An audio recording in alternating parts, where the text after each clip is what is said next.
This is Geet Govind by Jaydev Goswami.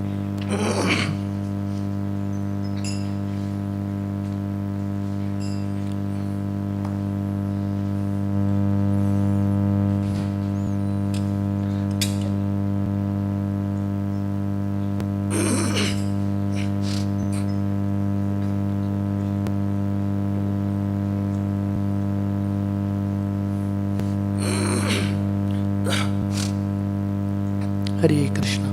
Did you all, आप लोगों को मिला ग्रुप में? Did you all get it? Shri Jaydev Goswami की जय. श्रित कमला कुच मंडल धृत कुंडल है. Okay, I tell you how we will sing. तो हम पहला लाइन गाएंगे साथ में, उसके बाद दूसरा लाइन दो भाग में, in two parts. First part, second part. श्रित कमला कुच मंडल धृत कुंडल.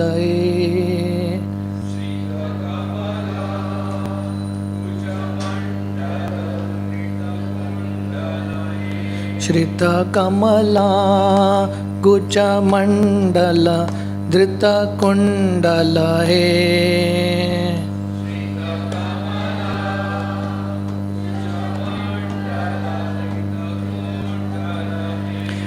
कलित ललित वनमाला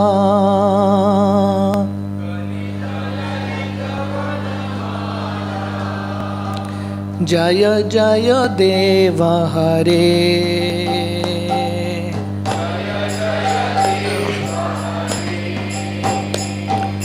जय जय देव हरे.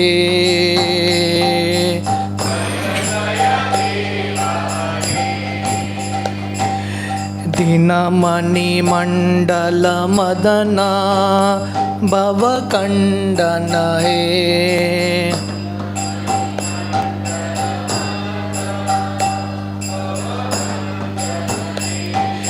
दीनमणि मंडल मदना भवकंडन है.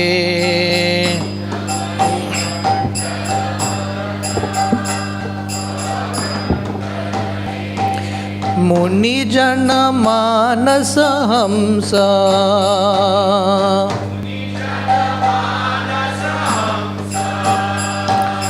मुनि जन मानस हंस.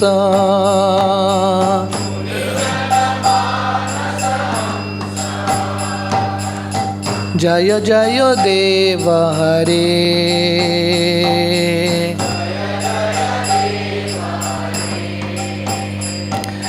कालिया विषधर गंजन जन रंजन है.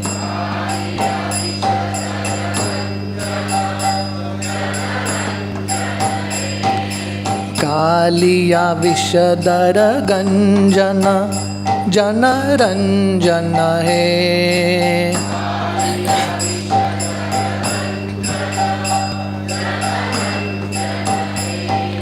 यदुकुल नलिन दिनेश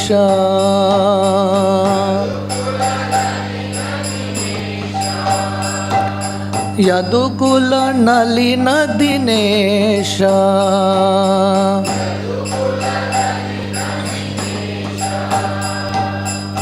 जय जय देव हरे.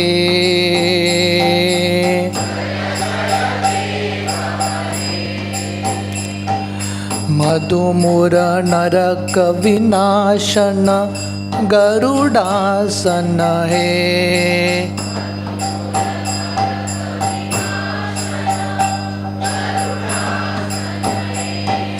मधुमुर नरक विनाशन गरुडासन है.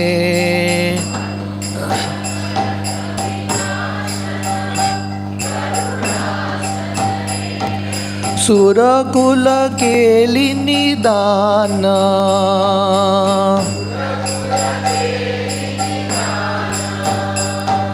सुरकुल केली निदान.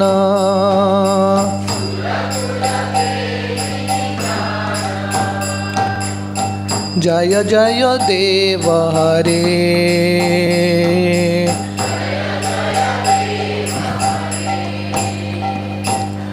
अमल कमल दल लोचन भव मोचन है।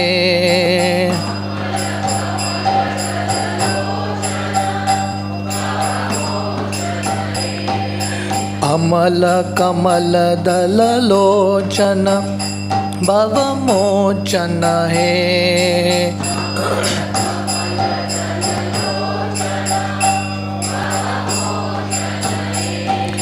त्रिभुवन भुवन निदान,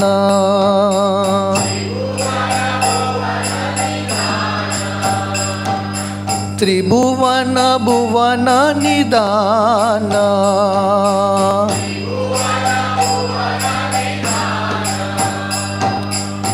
जय जय देव हरे।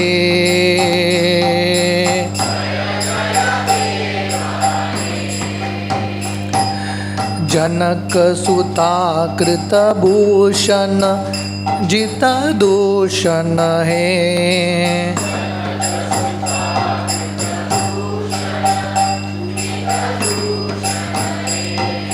जनक सुता कृत भूषण जित दूषण है।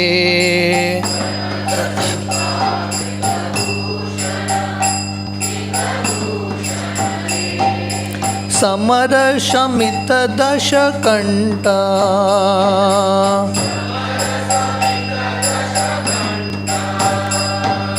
समर शमित दश कंठ,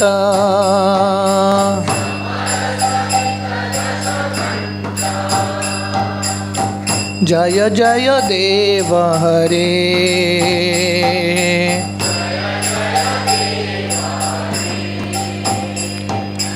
अभिनव जलधर सुंदर धृत मंदर है।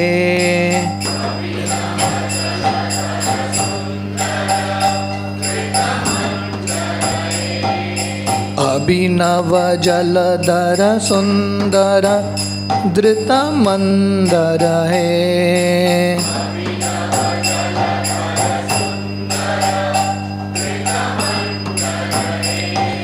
श्रीमुख चंद्र चकोरा,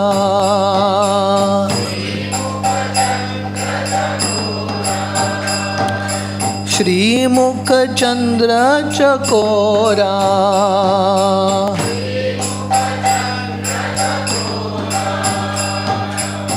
जय जय देव हरे।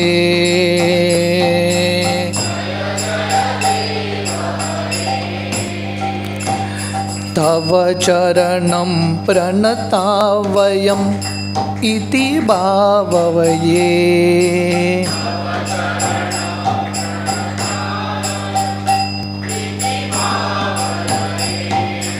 तव चरणं प्रणतावयम् इति भावये।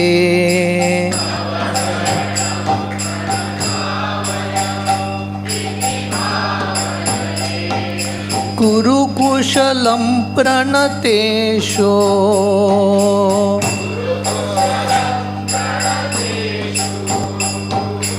कुरु कुशलं प्रणतेषु,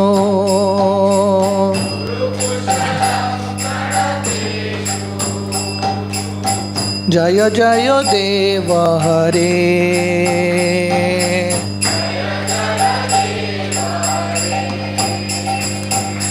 श्री जय देव कवेरिदं कुरुते मुदमे।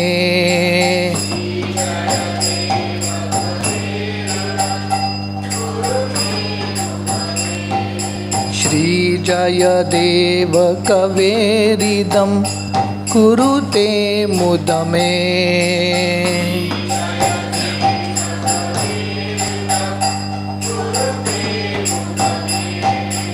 मंगलमुज्ज्वल गीतम्,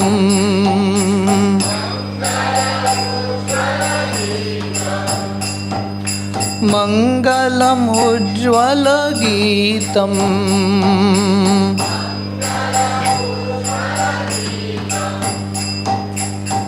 जय जय देव हरे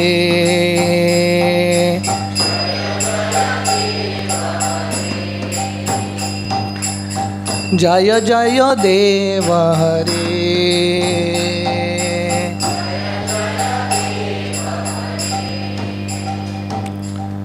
जय जय देव हरे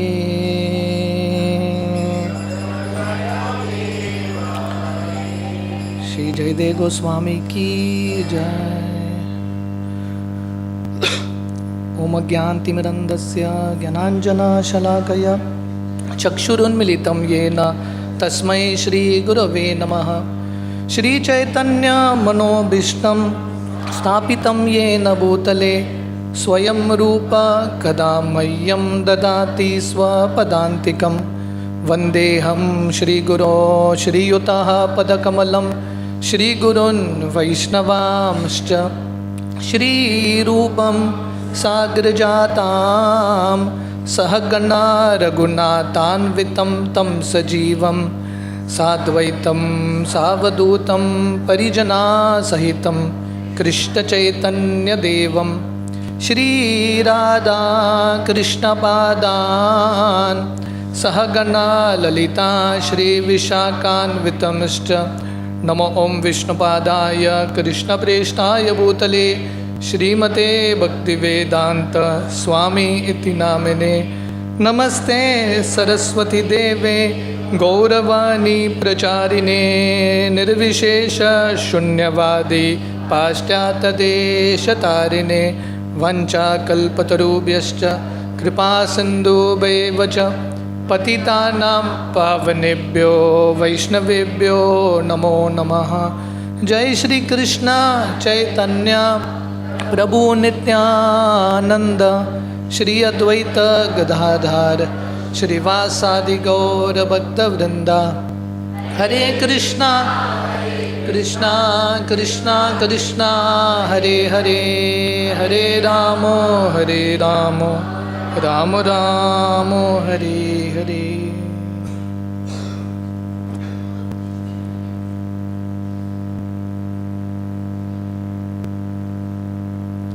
Hare Krishna. So very happy to be here amidst all the wonderful Margaon devotees. I was just thinking, this place is so wonderful. The AC is so nice. The sound system is so good. The ambience is so good. Srila Prabhupada's mercy, we have this wonderful ISKCON center here at Margaon. The whole idea behind this place is where we can all come together, devotees can come and discuss more about Srila Prabhupada's books and books written by the disciples of Srila Prabhupada. I think Sandeep Krishna Prabhu, they organized this 3-4 sessions. One of the sessions was Books Are the Basis. We had done that 3-4 session series. So Srila Prabhupada made this institution so that, in a wonderful setting, devotees can come together and read and understand and relish and absorb ourselves in books. So for us to grow in spiritual life, books are very, very important. One time someone asked Srila Prabhupada, all your disciples are bookworms. They told Prabhupada, all your disciples are bookworms. So Prabhupada became very happy. Prabhupada said, it's better to be bookworm. If you don't become bookworm, then probably in some species you will actually become a worm somewhere. Right? So in order to get rid of the cycle of birth and death, very important that we spend time understanding books. For us, Srila Prabhupada's books are the top priority. Srila Prabhupada has given us Bhagavad Gita, Bhagavatam, Chaitanya Charitamrita, Nectar of Instruction, Nectar of Devotion and all these books. So whatever we discuss in the satsangs, it is all based on books.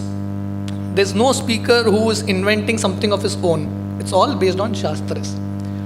So just like Srila Prabhupada's books are also important, similarly we need to remove some time to read books like this, The Journey Home, which are written by the disciples of Srila Prabhupada.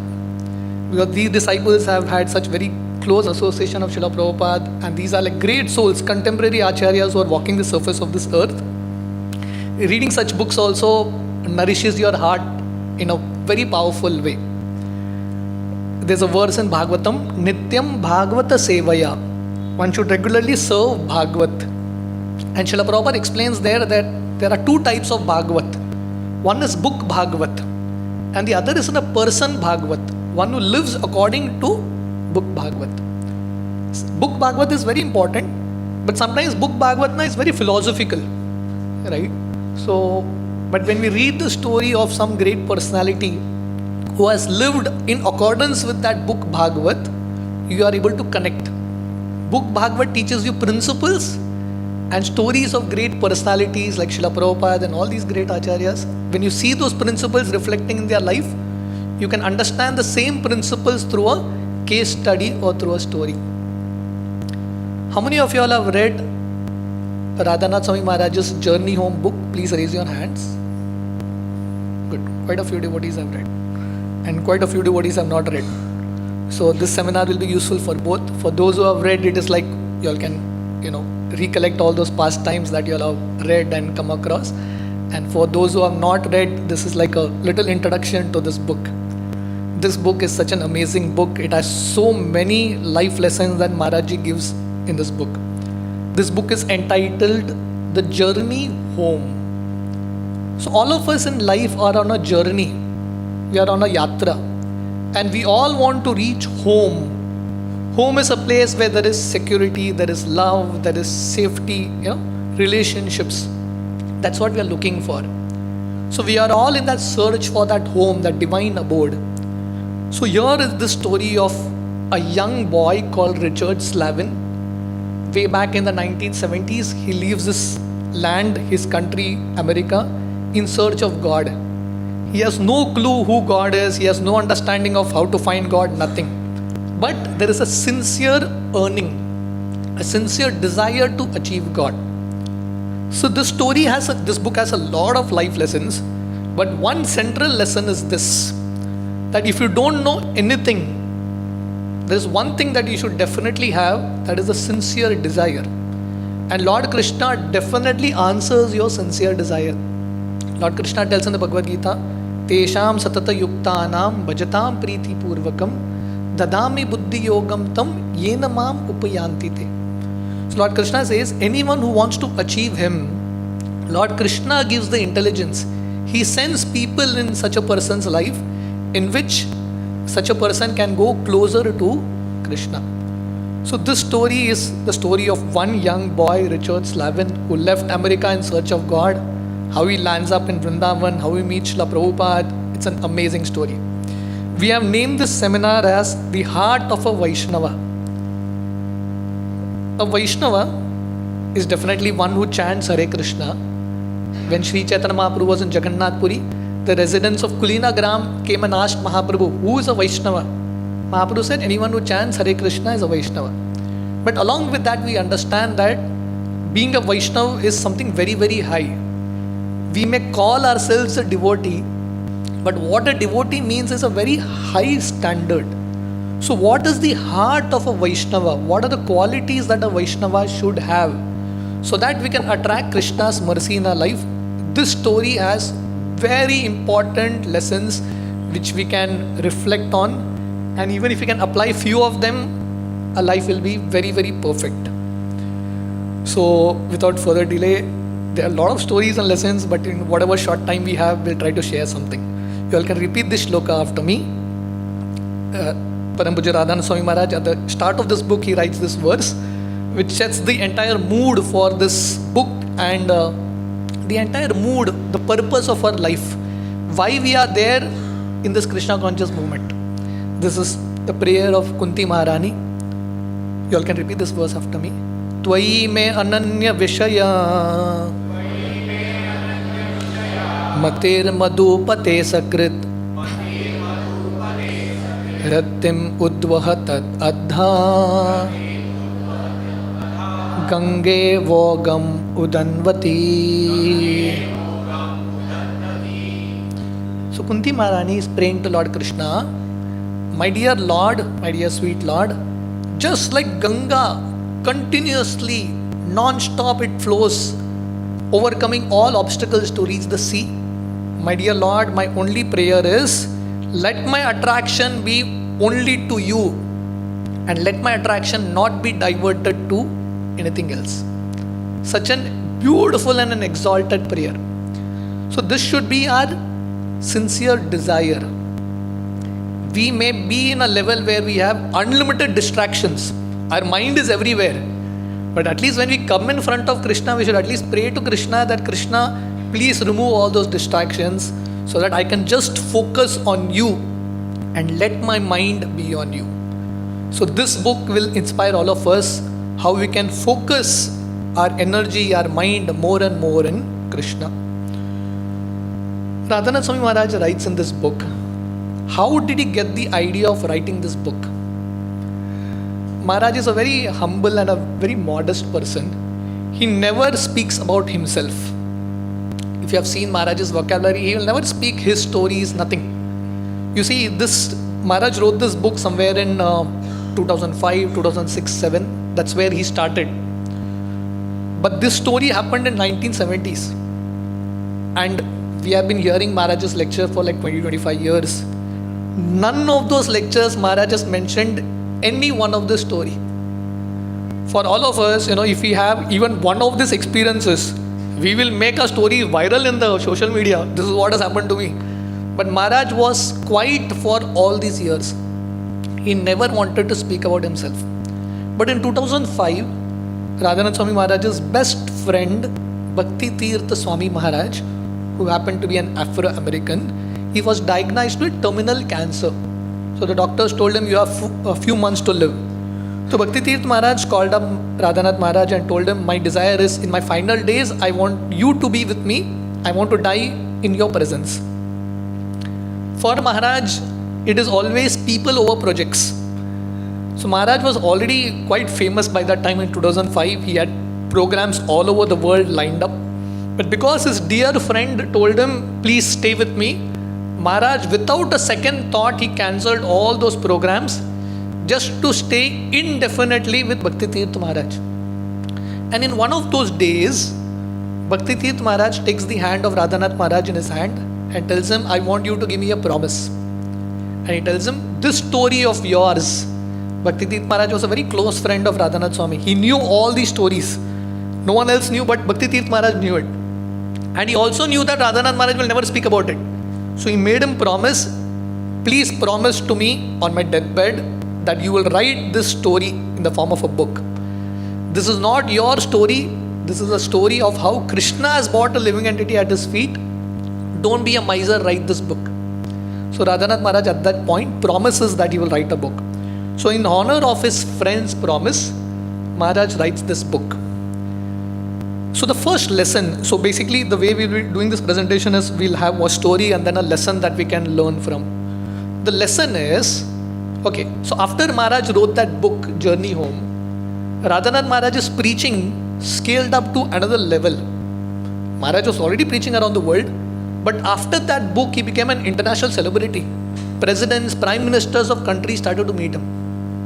And what the learning is, because Radhanath Maharaj sacrificed all his programs indefinitely to please one god brother of his, the result is that he got success in many, many folds beyond what he can imagine. So in life, whenever we get an opportunity to serve someone, especially serve some particular Vaishnava, we should never be calculative. Because if we are very calculative, we will get what we calculate. But if you stop being calculative and you just do service in a very selfless way, then Krishna's calculation comes in play. And Krishna's calculation is far beyond our own calculation. And we have these stories in the Ramayana. We all know that when Vishwamitra Muni came to Dasharath Maharaj was planning for the marriage of Ram. And Dasharath was thinking, why is this Vishwamitra come? He is an enemy. His name is Vishwamitra. He is a friend of the world. But Dasharath was thinking that this fellow is my enemy. He is come to disturb my plan. But Dasharath Maharaj selflessly served Vishwamitra. And this same Vishwamitra became the cause of Ram getting married to Sita. And not only Ram, Vishwamitra got the other 3 brothers of Ram married to the 3 sisters of Sita. So when we serve without calculation, what we get in return is unlimited times more. Radhanath Maharaj mentions in the start of his book, when he was like 8-9 years old, a young boy, He had a very strange habit. He would never sit on a chair. I mean, for an American boy to do this is completely strange. Therefore, we understand that certain things come from a previous life, right? So someone, Lord Krishna tells in the 8th chapter of Gita, someone who's not completed it, he starts off on a very high level. So Maharaji, right from the beginning, he had this natural quality of being humble. He never sat on a chair. Even when he would go to a restaurant, he would stand and eat. And the waiters would ask the family, why is this boy standing? And the mother would say, this boy doesn't believe in chairs. He likes to sit, he likes to stand, or he likes to sit. And something interesting, a very touching story. Maharaj was with his entire family in a restaurant, and suddenly he just comes out of the restaurant and sits in the car. And his grandfather, Bill, he comes out and is asking him, why did you do that? He tells him, the boy who's serving, the waiter, he's my classmate. So if I sit there, first he will feel very bad, and more than that, I will be very embarrassed to eat from him. I just cannot do it. So Maharaj, right from the beginning, he had this very important quality of being sensitive to others. You see, Radhanath Maharaj, by this time, he's not even grown up into a youth. He's not even come across a spiritual path. But when all these qualities are already set in the heart, and then when that seed of bhakti comes now, then that person shoots up very well. So therefore, making the heart fertile with these qualities is very, very important. Srila Prabhupada would say 99% of spiritual life depends on chanting. But for that chanting to happen well, these qualities are very important. We cannot underestimate, sideline these qualities. So it's very important that we are sensitive to others. We don't hurt others. Bhaktivinoda Thakur, one of our great acharyas, he mentions in his bhajan, Jivana nirvahe aane udvega nadibe para upakare nija sukha pasaribe. Bhaktivinoda Thakur mentions, as I live life, let me not hurt others. Jivana nirvahe aane udvega nadibe. Let me not be the cause of anxiety for others. And let me give up my own enjoyment. Nija sukha pasaribe para upakare kare. In order to help others, let me come out of my own selfishness. So this is a very important mood that we should all try to develop about being sensitive to others. So often we just speak something and do something that hurts others, and we are so unconscious, we are so numb, even we don't even understand that we have hurt others. What to speak of saying sorry, we don't even understand. So spiritual life means becoming more and more refined. So as Maharaji enters into his teenage life and he was doing his college, one particular year, he and his friend Gary, they decided, it was summer vacation time, they decided that let's go out to Europe. Anyway, 2 months is holiday now, let's just go out to Europe. So they just went out, Gary and one more friend of his, they just went out to Europe. And as the summer vacations was ending, they realized that their real schooling was starting. They were actually thinking that what we are learning in these 2 months, being out on the street, we have not got so much knowledge in our 19 years of being in school. So they just decided to go on and on.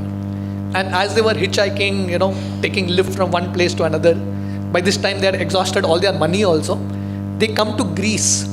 And in Greece, they come to a port city called Isle of Crete. And in this port city, both of them decide, Radhanath Swami Maharaj, Richard Slavin, he was called then, and his good friend Gary Liss. So they decide that let us sit here and meditate, waiting for some answer to come from God, some path to be cleared, what we should do next. Weeks and weeks they were doing meditation. They would come and sit on the shore, meditate. Evening they would go back, they would stay in a cave and they would share whatever experiences they had. One particular day, both of them came back very, very happy. And both of them said, God spoke to us. God has told us the plan. So Gary said, God has told me go to Israel. And young Richard, he said, God has told me go to India. And Gary was in a shock. He said, how can you go to India? To go to India, you have to cross Afghanistan, Turkey, Afghanistan, Pakistan, dangerous tract of land. So Gary told Richard, You come with me to Israel. We'll go and meet Jesus first there. And then let us all go together to India. We'll meet Krishna there. Maharaj said, nothing doing. My call is very, very strong. God within me is calling me very strongly, go to India. I have to go. Now for these two people, their money was already over by then. They only had each other as their support. At this point, both of them were going to get parted. And young Richard was ready to take a risk in life. So the lesson is, you don't achieve anything big in life without taking some risk. कुछ ना कुछ risk तो लेना ही पड़ेगा. Imagine if this boy Richard didn't listen to that call. If he didn't listen, if he was scared of all those things that would happen and he would say, let me just stay here, we wouldn't have Radhanath Swami. He wouldn't be doing so much preaching around. He wouldn't have met Srila Prabhupada. So when that call of God comes, we have to be ready to follow that call. And to follow that call, there is some sacrifice, some risk you have to take. In a few days, we are coming up with Sharad Purnima, the start of Kartik. Sharad Purnima is the day where Lord Krishna called the gopis. Just like Lord Krishna called young Richard, come to India. Krishna called all the gopis, come and dance with me in the middle of the night. And the gopis also had to take a lot of risk. They knew that if we go now, probably our family is not going to accept us. But they did take that risk. And because they took that risk, they are celebrated as the greatest of all devotees. So we have to be ready to follow our spiritual heart. At some time, we'll have to take that risk and go ahead. Srila Prabhupada is a classic example. Srila Prabhupada, at the age of 70, he took the risk of going to America.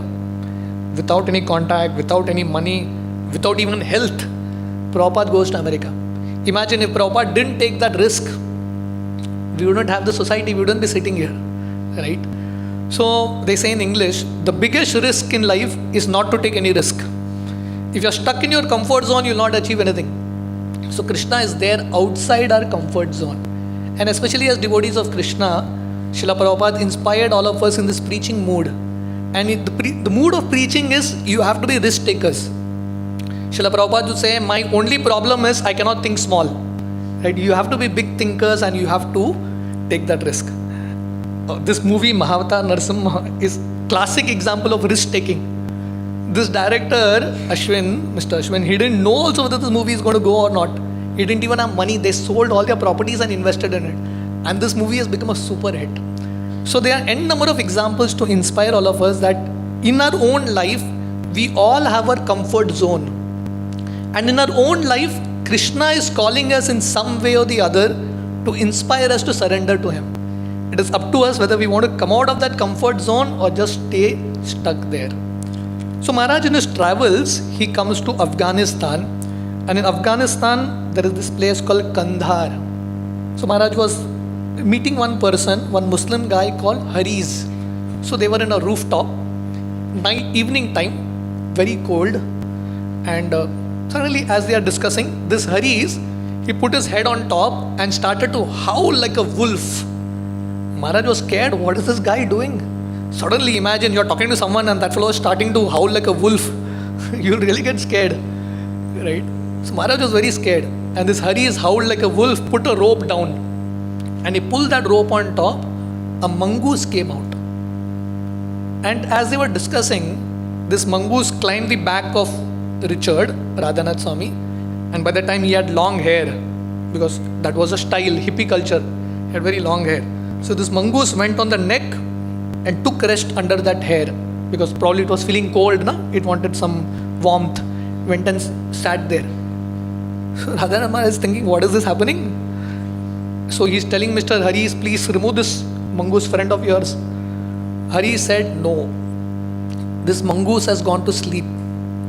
And there's a saying, if you wake up a sleeping mongoose, it can be very deadly. It can rip your neck to pieces. And Haris tells him, don't even move. Don't even move by an inch. This mongoose will kill you.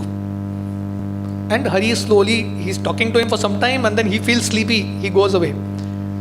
So Radhan Maharaj is thinking, what is this going on? This mongoose is here, and that too mongoose had so many insects on its body. All those insects eating him. He cannot go to sleep. He's feeling so frustrated he can't do anything else.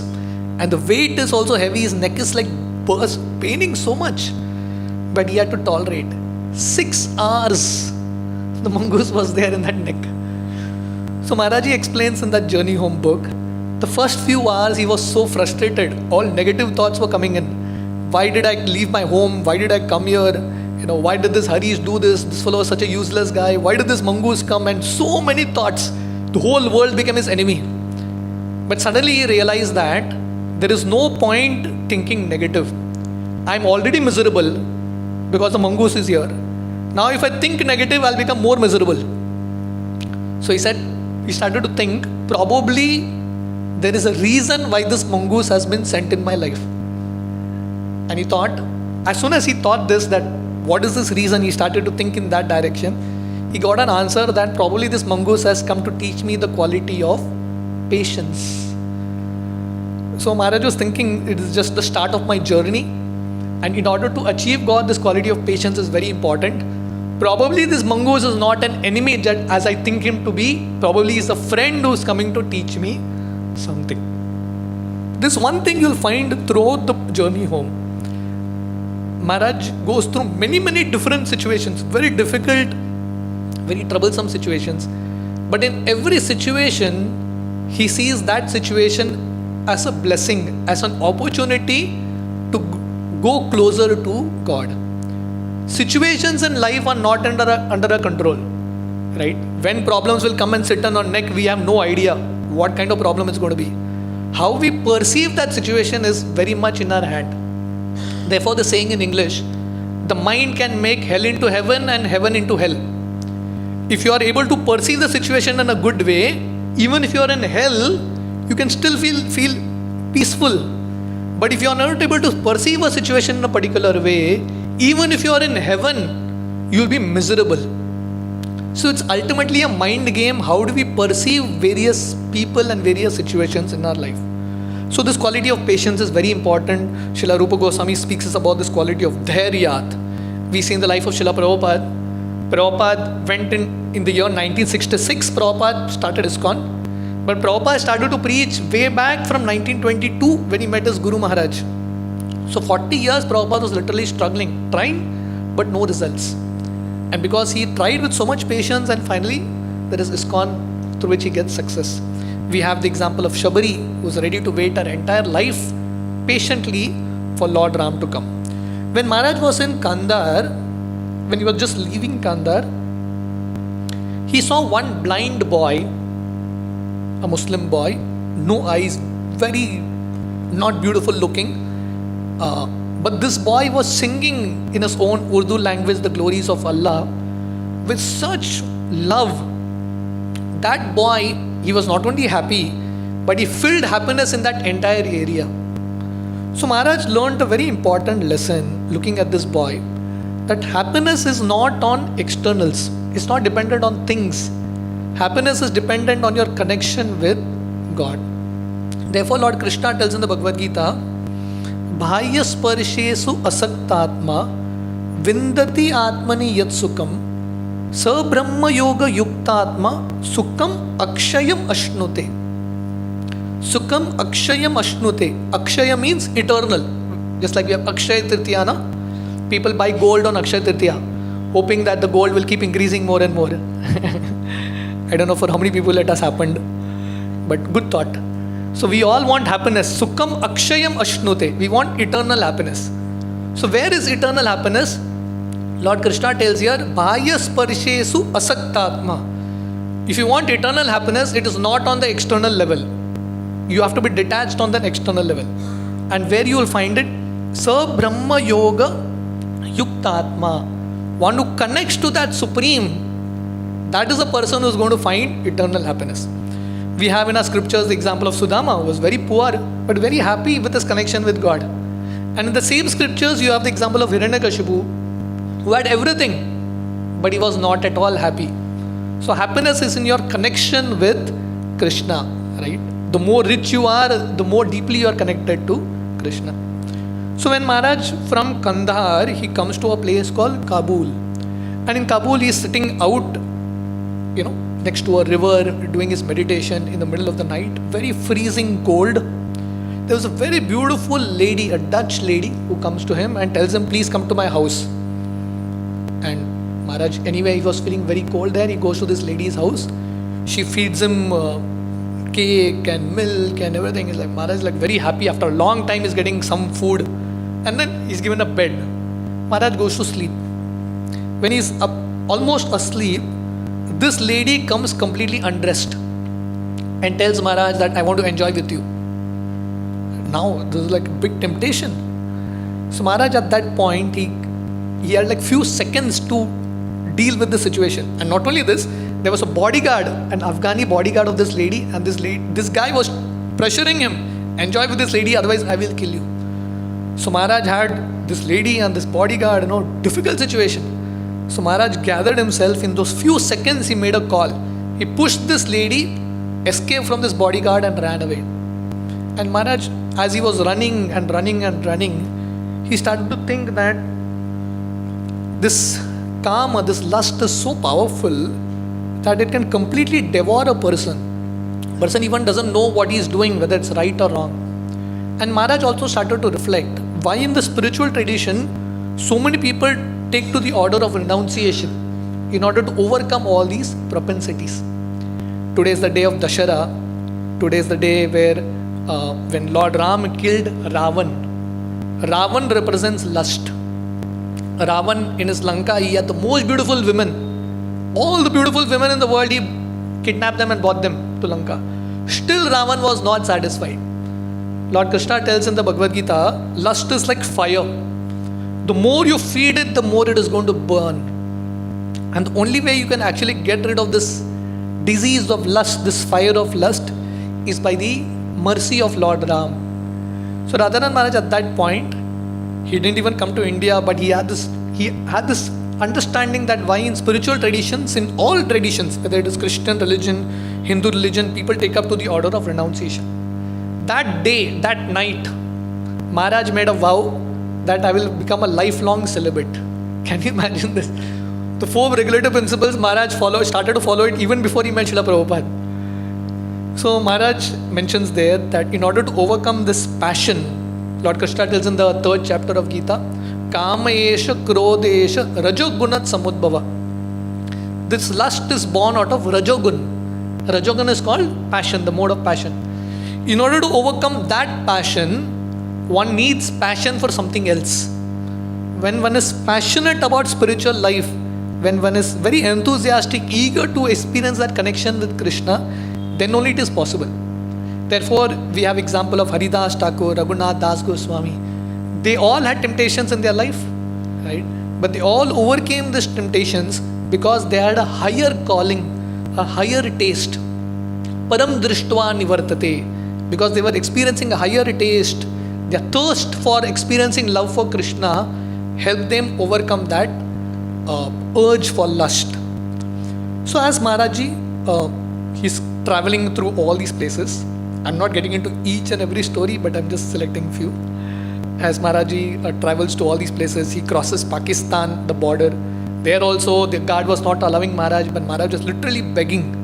Can you imagine? Maharaj just reached the border of India, the India-Pakistan border, and there was a lady guard who tells him, please go back to America.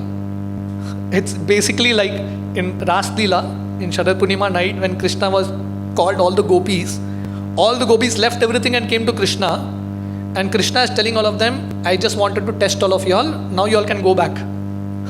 The gopis are thinking, what is this nonsense? So Maharaj has left everything and he's come to India, border of India, and that border security officer is telling him, please go back. We have sufficient beggars in India, we don't want another. So Maharaj was very determined. Now coming all the way, he is not going to go back. So our determination will be tested through many, many situations. And then finally, there was a Sikh officer who comes, and the Sikh officer, his heart melts and he allows Maharaj inside. So when Maharaj comes to India and he comes to Delhi, he has a little different experience in Delhi. So he is walking on the streets of Delhi. Someone gives him a bang, someone puts a snake around him and all that. But there was one guy who takes him to a roadside restaurant and tells him that I will sponsor a meal for you. Probably you have not eaten for a long time. He orders a meal. First time Maharaj is seeing an Indian food in front of him. So this guy is trying to explain to him what this food is. He's telling him this is rice, this is chapati, this is Indian bread, this is sabji, this is dal, lentil soup, like that. And then he points to a piece of meat and says, this is meat. As this person is describing, telling him this is meat, right at that time, there was a cow and calf just next to Maharaj. Because in India, it's very common, these cattle roam very freely in the streets. In US, it doesn't happen like that. So first time Maharaj was seeing a cow and calf at such close proximity. And this cow was licking the calf was drinking the milk of the mother, and both the cow and calf started to lick Maharaj. And Maharaj was feeling so much love and affection from this cow and calf. First time it dawned upon him that this meat which is there on my plate is a meat of an animal like this, who has love, who has emotions, who has everything. So Maharaj excused himself and told him, I'm not hungry. He walked away. That day night, Maharaj takes his second, probably the third vow. He took another vow in between. The third vow he takes that I will never eat meat in my life. Because he made a simple connection. Simple connection. So spiritual life, most of it is all about common sense. We are so dumb, or we are so dull-headed, we are not able to appreciate the facts around. So if you are able to make that connection that what I'm eating is a life of a living entity who also has a family, who also has emotions, immediately you can give it up. Very easy. He made a very quick decision and he just gave it up. One of the first few days when Maharaj was in Delhi, there was one American guy called Christopher Hills. He had arranged a conference, a huge stadium booked in Delhi, 4,000, 5,000 people, jam-packed. They have come here, and he brought all the biggest sadhus, gurus of India together on the stage so that all of them can hear from them. This was almost the period of Kumbh Mela. So generally during Kumbh Mela, you have all the sadhus, the gurus of the Himalayas who come down to the plains. So this Christopher Hills wanted to take that opportunity, and he gathered a big gathering, and you name the top guru, the yogis, all of them on the stage, and people are waiting to listen to them, to have darshan of them. Christopher Hills, he takes the mic and he says, the program has to end sharp at 8 p.m.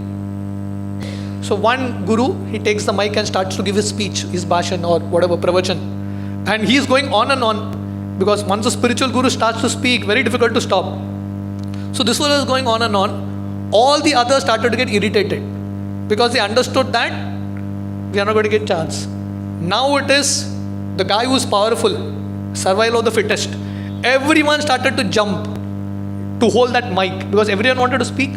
They have all come here to speak, and such a big audience, very difficult to get again, right? All of them jump to the mic, and people are criticizing Christopher Hills on the stage, and right in front of 2,000, 3,000 people, the biggest gurus are fighting like kids on the stage. And young Richard has come all the way from America to India to meet spiritual gurus, and he's seeing all these people fight on the stage. He's like confused whether I've come to the right place or not. And suddenly Christopher Hills, you know what he does? He jumps on the stage, pulls the mic, removes the cord, runs away with the mic. Program over. So Maharaj comes out of the program completely confused what to do. So that time he meets a Swami called Satchidananda. He tells him a very nice point. He tells him that don't get confused, because everyone is on a different level of progress. In the Journey Home book, there's a lot of stories, but there are a lot of deep lessons to reflect on. So this Swami Satchidananda, he tells young Richard that we cannot expect every practitioner to be perfect. Everyone is on a different level. If we start to judge others because of their fault, we will also fall in the same trap. Better to focus on your growth rather than to judge others. Whatever is their level, it's between them and God. You become better. Yoga is a process of refinement. So what is in spiritual life? We are all trying to become better. better in chanting, better in reading, better in our dealings, better in our thoughts. Every day we are supposed to at least become a little more refined, at least reflect on these tendencies. And he tells him the biggest problem in this world is selfishness. In order to achieve perfection, we have to be very, very disciplined. And most importantly, he says, a true yogi is one who lives with the highest